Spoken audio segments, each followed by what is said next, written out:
So let's talk about this. No evidence linking Romualdez to flood control mess.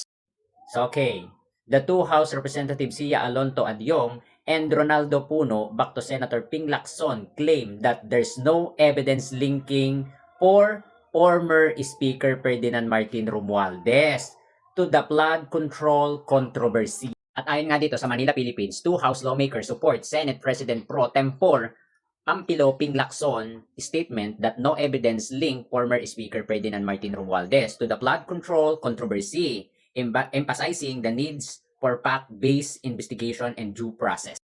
So malinaw, the reason kung bakit hindi maipakulong ng mga DDS at ng mga Pro Duterte si Speaker Martin Romualdez dahil kulang sila sa matibay na ebidensya. Marami silang inaakusa pero wala silang hawak na patunay dun sa mga akusasyon nila. Kaya wag niyong ipilit. Kung ipipilit nyo, kabobohan yon, katangahan niyon. So malinaw ha, walang ebidensya laban kay former Speaker Martin Romualdez. Kung kayo ay may reklamo, dapat nauuna ang pagpapakita ng ebidensya, hindi yung mga akusasyon. Wag ganon, galawang bobo yon. Ebidensya ang pamantayan ng batas. Hindi ingay, hindi bintang. Alangan naman na kami ang maglabas ng ebidensya patungkol dyan sa inyong mga akusasyon.